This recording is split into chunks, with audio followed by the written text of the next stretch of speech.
ஹர நம பார்வதி பதியே ஹர ஹர மகாதேவா. ஸ்ரீ சிவானந்த லஹரியுடைய 4வது ஸ்லோகம் நம்ம இன்னைக்கு படிக்கலாம். அதுக்கு முன்னால குரு வந்தனம் பண்ணலாம். சதாசிவ சமாரம்பாம் சங்கராச்சாரிய மத்தியமாம் அஸ்மத் ஆச்சாரிய பர்யந்தாம் வந்தே குரு பரம்பராம். ஸ்ரீ பகவத் பாதால் ரசிச்ச இதை 4வது ஸ்லோகத்தில் என்ன சொல்லியிருக்காருன்னு பார்க்கலாம். முதல்ல ஸ்லோகம் சொல்கிறேன். சஹஸ்ரம் வர்த்தந்தே ஜகதி விபுதா க்ஷுத்ர பலதா. சஹஸ்ரம் வர்த்தந்தே ஜகதி விபுதா க்ஷுத்ர பலதா. நமன்யே ஸ்வப்னே வா ததனுசரணம் தல்கிருத பலம். ஹரிப்ரஹ்மாதீனாம் அபி நிகட பாஜாம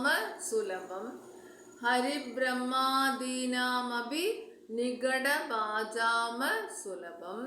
சிரம் யாஜே சம்போ சிவ தவ பதாம்போஜ பஜனம்.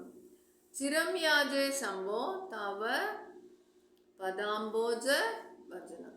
எப்படி சொல்றாருன்னா, இப்போ 4 பக்கத்துல நிறைய யோகிகள் ஞானிகள் எல்லாரும் இருக்காங்க. அவங்களால எல்லாமே நமக்கு பண்ணித்தர முடியும், எல்லா வரங்களும் தர முடியும். அப்படி இருந்தும் நான் எந்த யோகிகளையோ ஞானிகளையோ நான் தியானிக்காம உன்னையே சரணாகதி அடைஞ்சிருக்கேன். சம்பவே நான்முகன் நாராயணன் கூட அடைய முடியாத வண்ணம் உன்னுடைய பாதவ கமலங்களை நான் நிரந்தரம் போற்றி மகிழ்கின்றேன், துதிக்கின்றேன். அப்புறம் ஆயிரக்கணக்கில் சின்ன சின்ன அனுகூலங்களை வழங்கக்கூடிய சுரர்கள், தேவர்கள் உண்டு. ஆனாலும் அவர்கள் ஆராதிப்பதையே நான் விட்டு உன்னையே சரணாகதி அடைஞ்சு எனக்கு நல்ல பலன்களை என்னுடைய கனவிலும் தர வேண்டும், நினைவிலும் தர வேண்டும். அந்த வேற சுரர்களை நான் கனவிலும் கூட நினைக்க மாட்டேன் அப்படின்னு பகவத் பாதா சொல்றார். இப்போ பார்க்கலாம். சஹஸ்ரம் வர்த்தந்தே ஜகதி விபுதா க்ஷுத்ர பலதா. நமன்யே ஸ்வப்னே வா ததனுசரணம் தல்கிருத பலம். ஹரிப்ரஹ்மாதீனாம் அபி நிகட பாஜாம சுலபம்.